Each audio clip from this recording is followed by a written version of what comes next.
कि आपको बताया था अभी पावर शेयरिंग चैप्टर मैंने पढ़ाया था। अब व्हाट इज ए फेडरलिज्म पढ़ा रहा हूँ। फेडरलिज्म एक चैप्टर है जिसको संघवाद बोलते हैं हिंदी में। और क्या है ये, तो इसके बारे में हम देखेंगे। फेडरलिज्म इज ए सिस्टम, एक ऐसी सिस्टम है, पद्धति है, तरीका है जो गवर्नमेंट को क्या करती है, पावर को डिवाइड करने के लिए, बिटवीन उनको पावर को डिवाइड करती है सेंट्रल अथॉरिटी में और various other constituent of the country में। बहुत जो भी और सारी बॉडीज होंगी उसमें पावर को शेयर करते हैं। तो लगभग आपको मैंने पावर शेयरिंग पढ़ाया होगा। तो एक तरह का ये पावर शेयरिंग के चैप्टर से बिलोंग करता है, यानी कि पावर शेयरिंग की ही बात करेंगे। और पावर शेयरिंग स्टेट और लोकल और सेंट्रल लेवल में बांटती है। फीचर ऑफ फेडरलिज्म क्या है, तो देखिए फीचर ऑफ फेडरलिज्म में जो कि बहुत इंपॉर्टेंट है, पहली बात तो रिटन कॉन्स्टिट्यूशन होगा, यानी कि लिखित संविधान होगा। लिखित संविधान के हिसाब से देश का नियम चलेगा, देश के सारे कानून बनेंगे। दूसरा है डिवीजन ऑफ पावर। पावर में डिवीजन होगा। मैंने अभी बताया आपको कि सेंट्रल लेवल, स्टेट लेवल और लोकल लेवल की गवर्नमेंट होती है।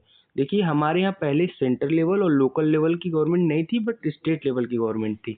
बाद में 72 अमेंडमेंट एक्ट लाके, 73 भी लाके और 92 में इन्होंने लोकल गवर्नमेंट को ऐड किया।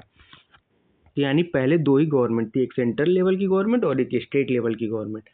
तीसरा है कि supremacy of power, supremacy of constitution. जो कॉन्स्टिट्यूशन का पावर होगा वो सुप्रीम होगा, यानी सर्वोच्च होगा। कॉन्स्टिट्यूशन ही यहाँ पर सबसे प्रमुख होगा और उसी के हिसाब से देश के सारे कानून नियम बनेंगे। इंडिपेंडेंट जुडिशरी होगी। जुडिशरी में किसी का हस्तक्षेप नहीं होगा, वो जो होगी स्वतंत्र न्यायपालिका होगी। यानी कि स्वतंत्र न्यायपालिका का होने का मतलब होता है कि न उस पर किसी सरकार का कोई भी बाउंडेशन नहीं होगा। हाँ, ये है कि पार्लियामेंट से जो नियम बनेंगे उसका गार्जियन होगी, कॉन्स्टिट्यूशन की गार्जियन होगी जुडिशरी। पांचवा नंबर है dual government policy. Dual government policy ये होगा कि जो गवर्नमेंट होगी वो अपनी पावर को शेयर करेगी। अभी मैंने बताया कि स्टेट लेवल में होंगी, लोकल लेवल में होंगी और सेंट्रल लेवल में होंगी, और ये अपनी अपनी गवर्नमेंट अपनी अपनी पॉलिसी बनाने के लिए भी आज़ाद होंगी। छठवां है बाइकैमरल गवर्नमेंट, जो कि बहुत ही इंपॉर्टेंट है। बाइकैमरल मतलब होता है कि द्विसदनीय गवर्नमेंट, यानी द्विसदनीय सरकार, जिसमें द्वि सदन होंगे, दो सदन होंगे। यानी कि लोकसभा राज्यसभा आपको सेंट्रल लेवल पे दिखने को मिलते हैं, जो कि आर्टिकल 79 में दिया है। लोकसभा और राज्यसभा दो सदन होंगे जो कि पार्लियामेंट के अंग है। साथ में आपको स्टेट लेवल की गवर्नमेंट में दो सदन देखने को मिलते होंगे, जिसे विधान परिषद और विधानसभा कहते हैं। तो आपको एक असेंबली के नाम से जानते हैं और एक काउंसिल होता है। तो काउंसिल केवल और केवल 6 राज्यों में है, जबकि विधानसभा आपकी सभी राज्यों में है। तो ये बात आपको शायद समझ में आया होगा कि फीचर ऑफ फेडरलिज्म क्या है, जो कि बहुत इंपॉर्टेंट है। तो फीचर ऑफ फेडरलिज्म में written constitution, division of power, supremacy of constitution, उसके बाद independent judiciary, dual government policy, bicameral government. साथ में जो फेडरलिज्म है, संघवाद है। इस संघवाद सरकार में कैसे पावर को बांटा गया, किस तरह से, तो देखिए हमारे देश में, इंडिया में एक सेंट्रल लेवल की गवर्नमेंट है। इस सेंट्रल लेवल गवर्नमेंट को बोलते हैं केंद्रीय सरकार। एक स्टेट लेवल की गवर्नमेंट है जिसे बोलते हैं राज्य स्तरीय सरकार, जो राज्य पे काम करती है। और हमारे देश में आपको पता ही है कि 28 राज्य हैं, तो 28 स्टेट लेवल की गवर्नमेंट होंगी। और लोकल लेवल की गवर्नमेंट, लोकल लेवल की गवर्नमेंट हमारे संविधान में ऐड किया गया था। हमारे संविधान बनते समय लोकल लेवल की गवर्नमेंट नहीं थी, लेकिन आर्टिकल 40 में ग्राम पंचायत की बात की गई थी। तो लोकल लेवल गवर्नमेंट में क्या होता है, local level government 72 amendment act और 73 अमेंडमेंट एक्ट 1992 को ऐड किया गया और उसे संवैधानिक मान्यता दी गई। और इसके बाद जो ये पावर है, distribution of legislative power in the Indian constitution, जो पावर को शेयर किया गया है ताकि कॉन्फ्लिक्ट ऑफ पावर ना हो, डिस्प्यूट ना हो, विवाद ना हो, इसीलिए इनके पावर को अलग अलग लिस्टेड कर दिया गया, लिस्ट में बांटा दिया गया। तो यानी सेंट्रल और यूनियन लिस्ट एक ही नाम है जिनको पावर दिया गया है। ये पावर वही बना सकते हैं सेंट्रल वाले। डिफेंस पे, यानी कि जो देश के लिए डिफेंस होगा, सुरक्षा की बात होगी, उसके लिए इनके पास शक्ति है। बैंकिंग के लिए, जो बैंकिंग आप देखते हो, भले पंजाब नेशनल बैंक हो, इंडियन नेशनल बैंक हो, जो भी हो, लेकिन ये पूरा का पूरा कंट्रोल होता है सेंट्रल लेवल गवर्नमेंट पे। और उसके बाद करेंसी, क्या आप देखते हो कि कभी यूपी की गवर्नमेंट की अलग करेंसी है, बंगाल की गवर्नमेंट की अलग करेंसी है? नहीं। यानी कि गवर्नमेंट जो होगी सेंट्रल लेवल की, वही करेंसी को क्या कर सकती है, पब्लिश कर सकती है।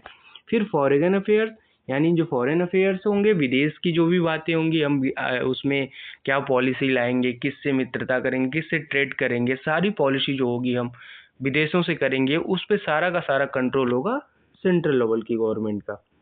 साथ में आपको दिया है यहाँ पर कंकरेंट लिस्ट।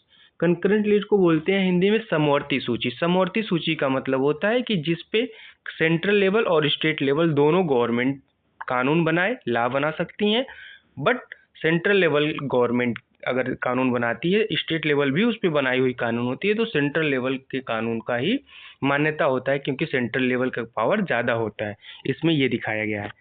तो जिसपे both central and state government have the power make a law, जिसपे दोनों कानून बना सकते हैं, उसको बोलते हैं कंकरेंट लिस्ट। देखिए एजुकेशन होता है, जैसे एनईपी, न्यू एजुकेशन पॉलिसी, तो इस पे सेंट्रल लेवल गवर्नमेंट ने पॉलिसी बनाई थी। अब इसमें कोई सुधार भी करना हो तो स्टेट लेवल की गवर्नमेंट कर सकती है। तो एजुकेशन होता है। फॉरेस्ट होता है, यानी जंगलों पे जो नियम बनाना होता है वो सेंट्रल लेवल की गवर्नमेंट और स्टेट लेवल की गवर्नमेंट दोनों बना सकती है। ट्रेड जो होता है, यानी कि एक स्टेट से अदर स्टेट का ट्रेड होता है, उस ट्रेड पे सबसे ज़्यादा कंट्रोल होता है कंकरेंट, यानी सेंट्रल और स्टेट दोनों का। उसके बाद आप देखिए स्टेट गवर्नमेंट की बात क्या करें, तो स्टेट गवर्नमेंट के लिए सबसे बड़ी बात ये होती है कि जो स्टेट गवर्नमेंट होती है वो power to make a laws, laws तो बना देती है, बट कभी कभी इसके भी जो लिस्ट होते हैं उस पर सेंट्रल अगर नियम बनाता है तो सेंट्रल का पावर ज़्यादा माना जाता है। देखिए जैसे पुलिस है, अब लोग जो स्टेट की पुलिस होगी वो केवल स्टेट गवर्नमेंट के कंट्रोल में होगी, ना कि सेंट्रल गवर्नमेंट के कंट्रोल में होगी। जो स्टेट का ट्रेड होगा, यानी कि जो स्टेट अपना ट्रेड करता है अपने इस डिस्ट्रिक्ट से एक डिस्ट्रिक्ट में, उस पे सबसे ज़्यादा कंट्रोल होगा तो स्टेट गवर्नमेंट की होगी।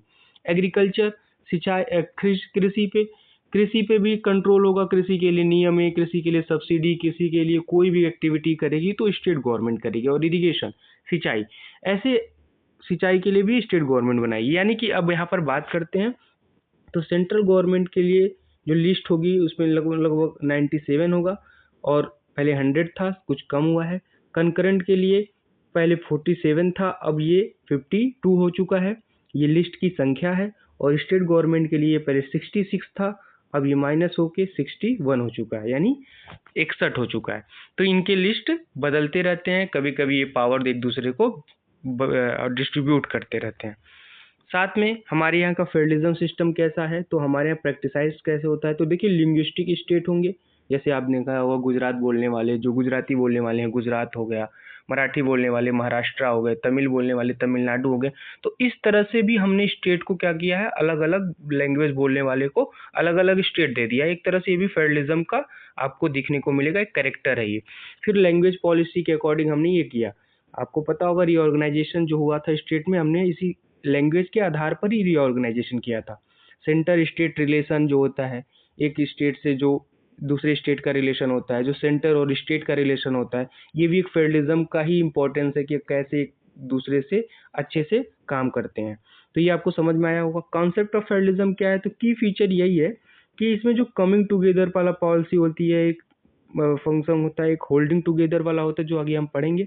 ये दो तरह का आपका फेडरलिज्म होता है, एक कमिंग टुगेदर यानी कि एक साथ रहते हैं और काम करते हैं, एक होल्डिंग टुगेदर होता है यानी कि एक व्यक्ति होल्ड करके रखता है बट कि काम करना सबको एक साथ ही होता है। तो India is a federal country, India एक संघात्मक सरकार है और इसकी संघात्मक में डिसेंट्रलाइजेशन है। जैसे कि आपने देखा होगा कि जो हमारा यहाँ फेडरल गवर्नमेंट है वो ज़्यादातर दिखाती है पावर कि सेंट्रल को है, बट ऐसा नहीं है, स्टेट को भी अपना कुछ पावर है। उसके बाद आप देखिए नेक्स्ट होता है कि अभी जो मैंने बताया था कमिंग टुगेदर वाला फेडरेशन और होल्डिंग टुगेदर वाला फेडरेशन। तो कमिंग टुगेदर वाले फेडरेशन में क्या होता है कि जो एक साथ आते हैं, कमिंग एक साथ मिलके लोग काम करते हैं, संघात्मक सरकारें होती हैं और एक साथ ही रह सकते हैं। बट होल्डिंग टुगेदर फेडरेशन में एक पावर होता है स्पेशल जो होल्ड करके सारे पावर को रखता है और सब लोग मिलके काम करते हैं। तो फेडरेशन का दोनों एक ही तरीका है बट काम अलग अलग तरीके से करते हैं। तो यहाँ हमने सीखा कि कैसे फेडरलिज्म प्रैक्टिसाइज होता है, कैसे काम करता है। उसके बाद उसमें क्या क्या लिस्ट है, सेंट्रल गवर्नमेंट की, कंकरेंट है, स्टेट गवर्नमेंट की लिस्ट है, उस लिस्ट पे क्या क्या काम होता है। ये गवर्नमेंट हमने देखा कि गवर्नमेंट क्या है, लोकल गवर्नमेंट जो बाद में ऐड होता है हमारे कॉन्स्टिट्यूशन में। उसके बाद आप देखिए हमारी फीचर्स जो है फेडरलिज्म के क्या है, तो रिटन कॉन्स्टिट्यूशन है जो कि हमने पढ़ लिया। और व्हाट इज ए फेडरलिज्म क्या है, तो देखिए फेडरलिज्म सिस्टम हमने जो कि पढ़ा। बहुत बहुत धन्यवाद आप